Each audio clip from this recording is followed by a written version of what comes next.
Okay, guys, today I want to have somewhat of a topical discussion. I want to talk about what the scriptures teach on the subject of hell. But now I don't want to do a subject in totality, but what I want to do is take a view of basically the composition of hell. How about it that way? Composition of hell. What is hell like? Okay. Now, first of all, we have to understand that the word hell, and sometimes you'll see this in Bible translations, especially like the King James versions. You'll see this particular word used without any particular distinction. What I mean is this. Every time that the word is translated hell, it does not always mean what we think about the burning hell, the place where people go and are tormented. Sometimes the word is basically trying to give the idea of the netherworld or the underworld or the place of departed spirits. And this is always, for the most part, the term that is used in the Old Testament. And that word is Sheol. So sometimes, almost every time, especially in the King James Version, you'll see it too. So you will sometimes see the word Sheol being translated as hell, but the idea simply is a place for departed spirits.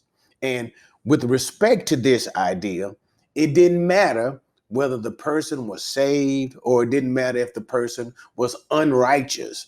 All went into Sheol. And now there are myriads and myriads of passages that actually teach this particular concept. We see it with respect to what happened with Abraham when the Bible said, and Abraham was gathered to his fathers, right? Or we see the issue concerning who was it, Jacob, when he was upset because he thought that Joseph had died, his brothers lied and all. And he said, my soul would go down into Sheol. And you see this talked about in the Psalm. So the point is, in countless numbers of passages of scripture, this particular concept was known about Sheol, and it didn't matter. Psalm 49:14. It didn't matter whether a man was righteous or unrighteous, all went into Sheol. Okay. Or we refer to, sometimes people will call it hell, or the place where spirits depart.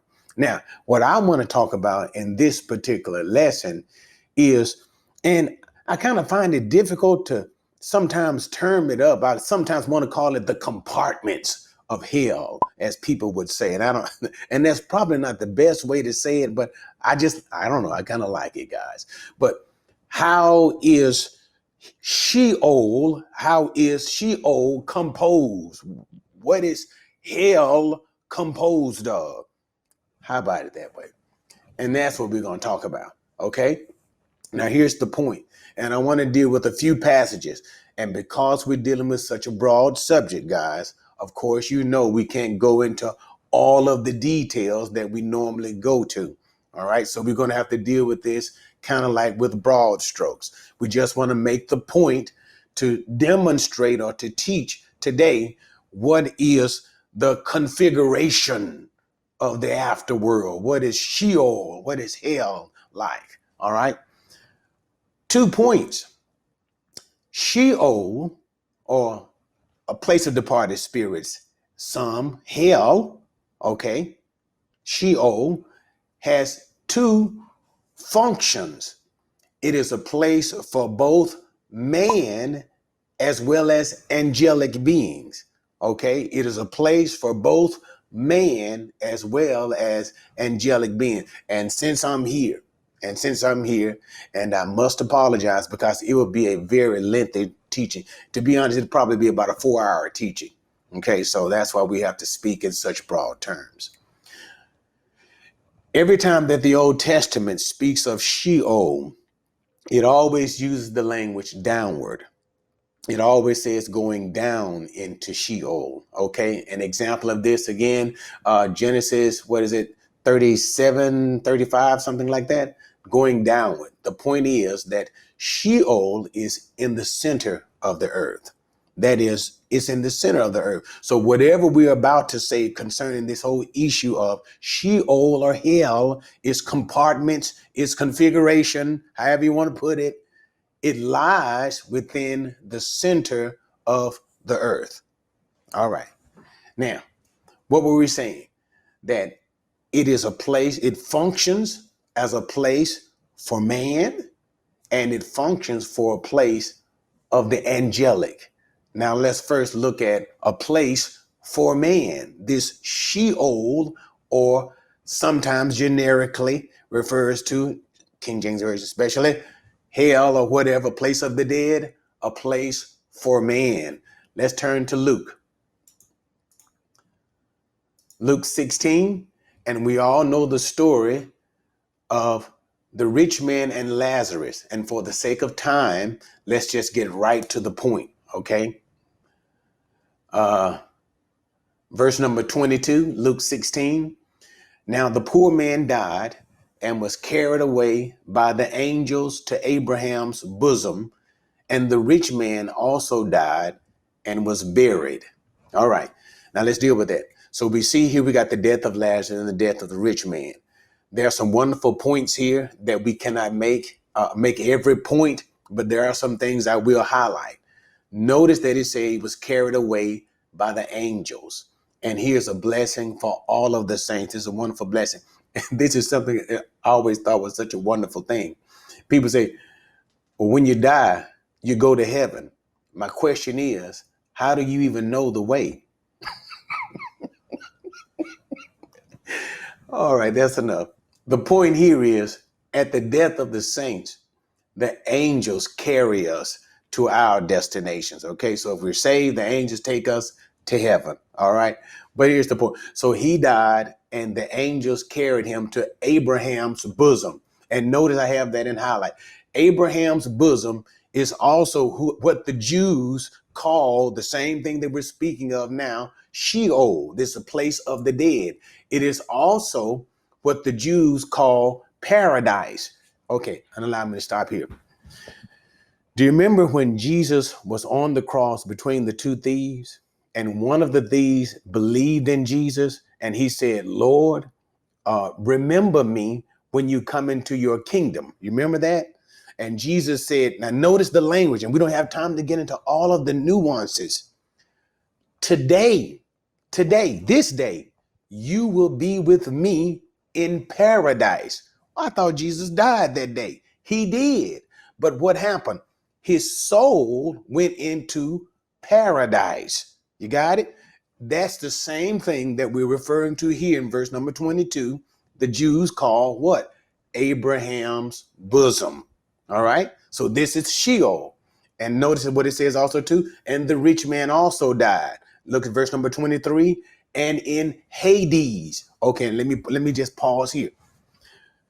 Hades is nothing more than the Greek way or the Greek term for Sheol. It's the same thing. So the concept is the same. Okay, it's just the Greek term that is being used here. And in Hades, the place of the dead, he lifted up his eyes, being in torment. Now notice once again, he is dead. His body is wherever it is, but notice his soul is what? In torment. And what? And he saw Abraham far away and Lazarus in his bosom. All right. And let me just continue to read so that we can give the context of what we're trying to say. And he cried out and said, Father Abraham, I'm at verse 24, have mercy on me and send Lazarus so that he may dip the tip of his finger in water and cool off my tongue. Here's, for I am in agony in this flame. So notice, and the bottom line is this: the rich man is in hell. This is what is referred to as in the New Testament, Gehenna. Gehenna, which literally means the burning fire. Okay, burning fire. And notice what it said: even though he was dead, his soul could still feel, and his soul felt the agony of the torment of hell, and he was in flame. And notice what his request was. Notice, to allow Lazarus, why am I forgetting the name? To allow Lazarus to come from the other side and dip cool water in and cool his tongue. 25. Let's just read the rest of the passage so we'll see what's going on. But Abraham said, child, remember that during your life you received your good things, and likewise Lazarus bad things. But now he is being comforted here. And notice I got that highlighted for you guys. He is being comforted here, and you are in agony. So notice on one side we see what? Torment. And on the other side we see what? Comfort. Comfort on one side, torment on the other side. Let's read verse 26 so we can see it all. And besides all this, between us and you, there is a great chasm fixed, so that those who wish to come over from here to you will not be able, and that none may cross over from there to us. So what did he say? So in this place where both the souls of both men went, they both died. Okay. But they were both separated by some great gulf that you could not, an impossible barrier to cross. But notice the conditions were absolutely opposite. One on the side of the unrighteous was a place of flames, a place of torment. And this is referred to as Gehenna. And this is this is the usual technical term that people use for hell, the burning fire, Gehenna. Okay. And then on the other side, we have the place called what?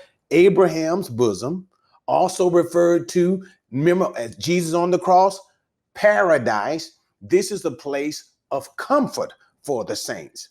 All right. And so this becomes a place for mankind. However, there have been some fundamental changes.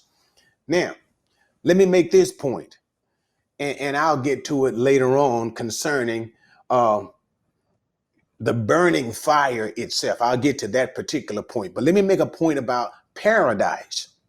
Now, since the death, the burial, and resurrection of Jesus, we no longer go into paradise when we die. We go directly into heaven. And to be honest, that would be another teaching within itself. But just let me make the point so that you will get the proper understanding.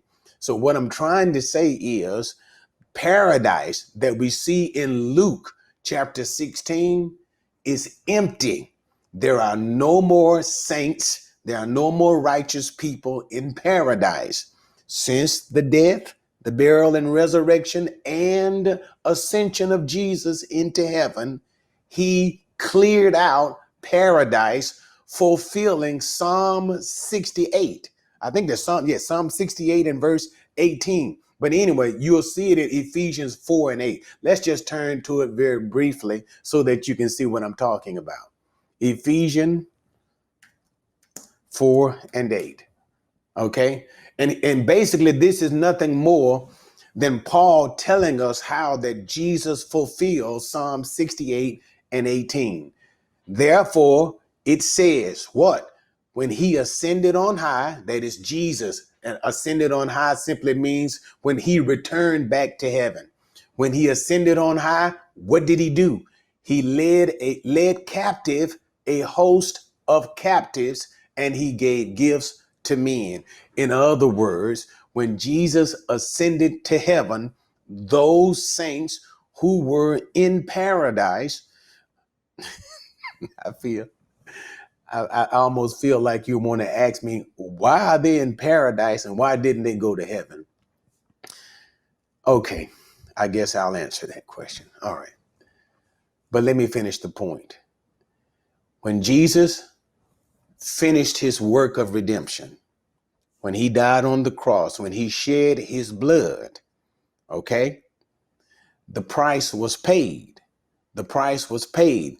So that you got to remember, even though they were righteous men, and even though saints of God are righteous men, right? We're all sinners. And the Bible teaches what? That only the blood of the Messiah can take away sin. Since only the blood of the Messiah could take away sin, now think, all of the Old Testament saints, all the way up from Adam to the last Old Testament saint, could not enter into heaven. Why couldn't they enter into heaven? Because the only system of sacrifice God had given them was the Levitical system. Remember that? He told them, remember the Leviticus chapters 5, 6, 7, all of that stuff, where they would sacrifice the sheep and use this. And this was simply a system that God gave them to temporarily cover their sins. And notice the term that I use. It temporarily covered their sins. But the blood, remember what the book of Hebrews says? The blood of sheep and goats and bulls cannot take away sin. Therefore, the Messiah had to die. Jesus had to die. And only his blood could take away sin. So, since they only had that Old Testament sacrificial system, to cover, not take away, cover their sin. They were still righteous men, but the sin was not completely removed. Therefore, God placed them into paradise, so that this would be a place of comfort until the appointed time should come. And now, once Jesus has come and performed the duties that God desired him to do, that is to die for our sins, that's more the beautiful thing he said on the cross. Remember what he said? It is finished. And once he finished, once it was done, oh, Lord have mercy. And I don't want to get into it. And that's one of the things that Peter was saying. He went down into hell and made a proclamation. He did some preaching there. Okay. And we don't want to get into that. That's for another teaching. And it was then when he ascended that he took those souls who were once in paradise, separated from God briefly, and he took them back to heaven. So therefore, now paradise is empty. It is empty. Okay. And if we should die now, we don't go into paradise. We immediately go to heaven. What did Paul say again? For to die is to be with Christ. I will be with the Lord at the point of death. All right. All right. That was a huge digression, but I think some of you guys probably want to know that anyway. But what are we dealing with the subject of? The subject is this issue of hell or Sheol. And we just dealt with the issue that is a place for man. And what was the place of torment? This is the Gehenna. This is the place of fire, and is a place, paradise, a place of comfort. And this place we know no longer exists. Well, it exists. It's just nobody in there. Okay. Now let's look at the second part. Sheol, or this place of departed, is also a place of confinement for angelic beings, right? Now let's turn to Luke 8. It's a very familiar passage. Luke 8.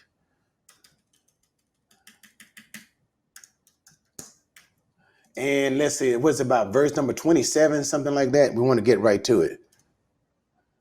Okay. All right. And the whole issue is the demon-possessed man that came out to see Jesus. But let me just simply read it to give you the context, and then you'll remember it and see it as well. And when he, that is Jesus, came out into the land, he was met by a man from the city who was what? Possessed with demons, and who had not put on any clothing for a long time, or was not living in a house, but in the tomb. So we see what? A demon-possessed man. Here's what you need to see. Let's just go on. After Jesus asked him about his name is Legion. You guys know about all of that, right? I want to get to the main point. Verse number 30. And Jesus asked him, what is your name? He said, Legion, for many demons had entered him. All right. Notice verse number 31. And they were imploring him. Here is the demons begging Jesus. What are they begging him? Not to command them to go away into the abyss. The abyss. But here's the whole point.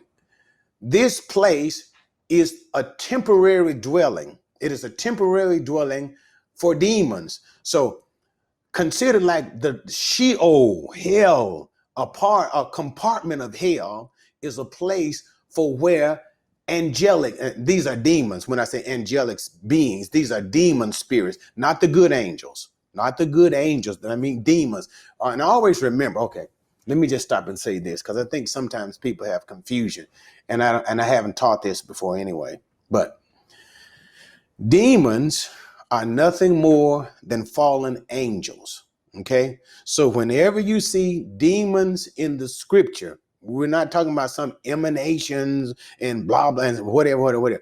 It's just simply, these are the angels who rebel with Satan. These are the fallen angels. And that's it. And they're just simply called demons. And they have fallen angels or demons have the ability to indwell people. You hear about demon possession as in the discussion in the verse today. Okay. All right. But the point here is they were begging Jesus not to go into this particular place called the abyss. All right. The abyss. Now, the abyss is a temporary place in Sheol, and we can get better insight. Let's do a little more teaching on this. Let's look at it again. Let's look at Revelation 9:1. And I think that'll kind of help us out a little bit, so you can see where I'm coming from, okay? And then I'll try to bring it all together. Revelations 9:1.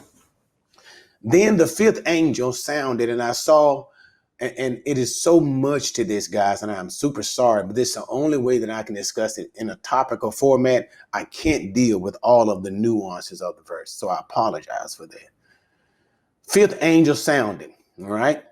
And I saw a star, and anytime stars used symbolically in the book of Revelation, it's always referred to an angel, okay? I saw a star from heaven, which had fallen to the earth, and the key of the bottomless, and this is the abyss, and the bottomless pit was given to him. So this is during the time of the tribulation, okay? And if you continue on to read it, you'll find out, and we don't have time, and I apologize, guys, I'm so sorry, but this is just the only way you can do it in the amount of time that we have. If you continue the reading, you'll find out that basically during the tribulation, 200 million, I think it's the number about 200 million, but demons are being released from the abyss. Okay, they are being released from the abyss. And look at verse number 11. They have as a king over them the angel of the abyss. His name in Hebrew is Abaddon, and in Greek he has the name Apollyon. So the whole point is we see that these demons can be released. Now, the reason why I wanted to take you to Revelation 9 was simply to establish the fact concerning the abyss is that the abyss is not a permanent place. It's temporary. That's what I wanted you to see before I made that point. So now let's back up in our mind. Back to that particular demon called Legion. Remember, he asked Jesus, do not send them to the abyss. So that means that he was requesting that Jesus should not send him to the underworld, sometimes hell, Sheol, to the underworld, to the place of the abyss. However, he would not remain in the abyss forever. Okay? So it is some undetermined time. The scripture doesn't tell us 30 days, 60 days, it doesn't tell us. But the point that it teaches that we can see when we combine those concepts with Revelation 9 is that demons are released from the abyss, so that a demon only goes there temporarily. So when a demon goes into the abyss, he doesn't stay permanently. So one place of Sheol for the angelic beings, that's the demons, bad angels, is the abyss, but it's what? It is only a temporary place of dwelling. All right. Now let's look at the other place. Let's turn to 2 Peter. And this is the only place in scripture it is mentioned. 2 Peter chapter 2. All right. Let's get directly to it. Verse number 4.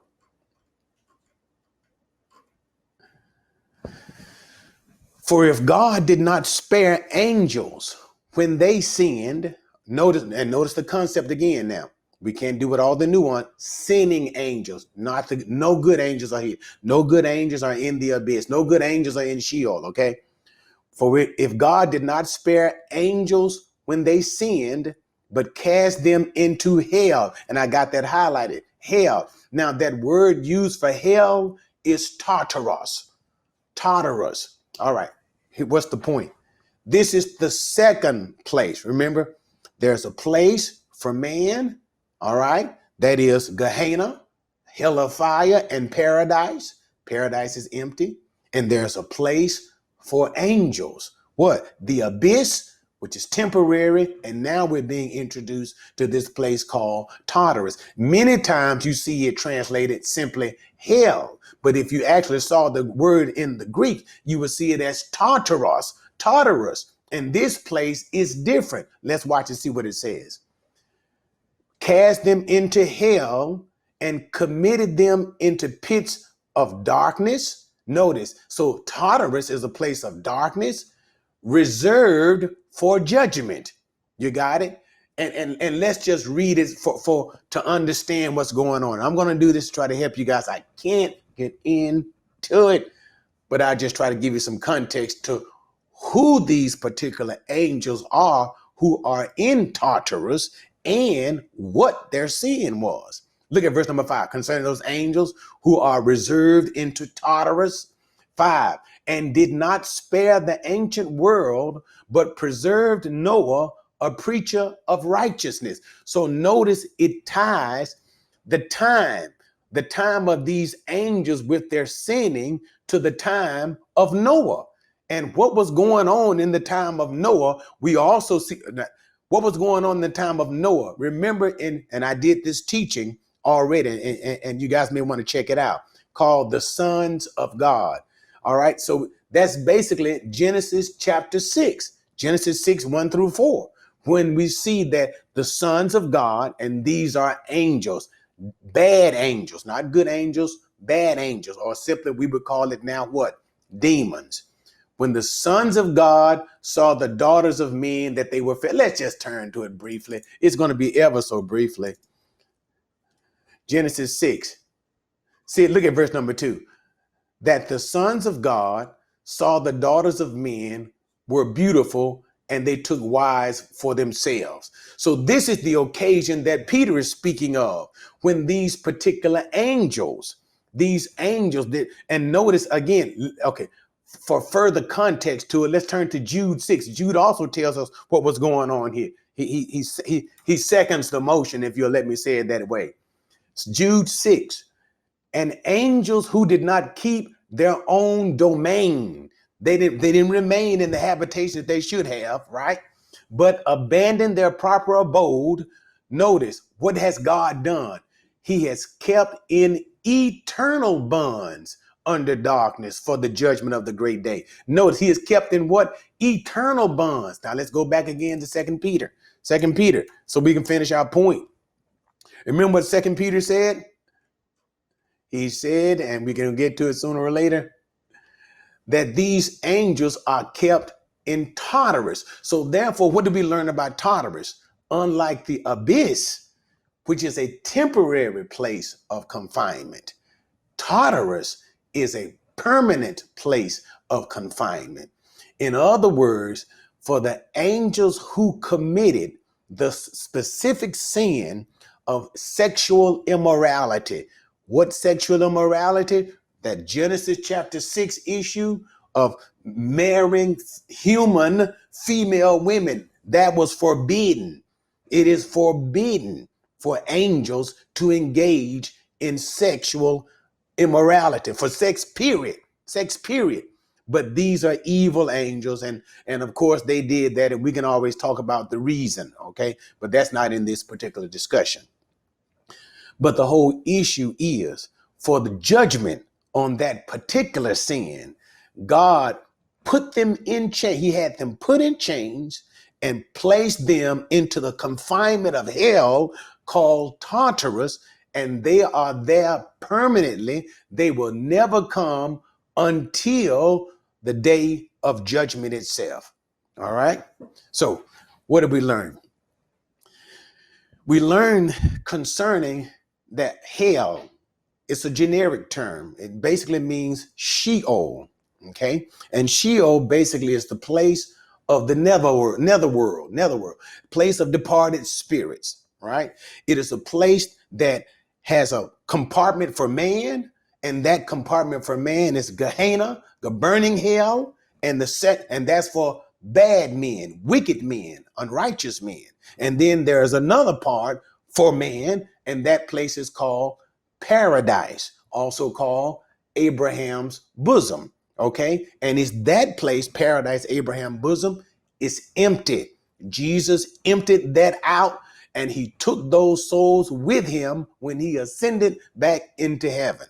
Now, considering this same ideology, second compartment for hell, we have a place of confinement for angels. All right. There's the place called what? The abyss. And this is the demon. Don't cast me into the abyss. And it is also, and clearly whatever is going on in the abyss is not a place of joy. It must be also a place of some kind of torment or discomfort. Why? He didn't want to go there. But at the very least, he would lose his freedom to roam about. But nevertheless, the two places for the demons, demons, bad angels, the abyss, which is what? Temporary confinement. And then we have Tartarus, which is what? A place where those demon angels are in chains permanently awaiting the great day of judgment. All right. And that is hell, or what the Bible teaches concerning Sheol and all of its compartments. However, now but the bottom line is this: all of it, the whole issue of Sheol, the place of the dead, hell itself, all of it is simply temporary at best. All of it becomes temporary. Why? Let's take a very quick look at Revelations 20. And we're going to get right to it. Revelations 20 and verse 11. And we'll look at it. And we understand this to be what? The great white throne judgment. Then I saw a great white throne, and him who sat upon it, from whose presence earth and heaven fled away, and no place was found for them. And I saw the dead, the great and the small, standing before the throne, and the books were open. And now all of the dead, and let me just simply say it here, since I'm here. Everybody standing at the great white throne judgment is going to hell. There's no saved people here, okay? And I don't have time to get into all of that issue, okay? But that's why the Bible said earlier in the previous passage, which we don't have time to go through, but it said, blessed is he who takes part in the first resurrection, because death didn't have any power over him. So therefore, all who are standing here at the great white throne judgment, all of them are condemned. But anyway, let's go. Before the throne, the books were open, and another book was opened, which is the book of life. And the dead were judged according to the things which were written in the books, according to their deeds.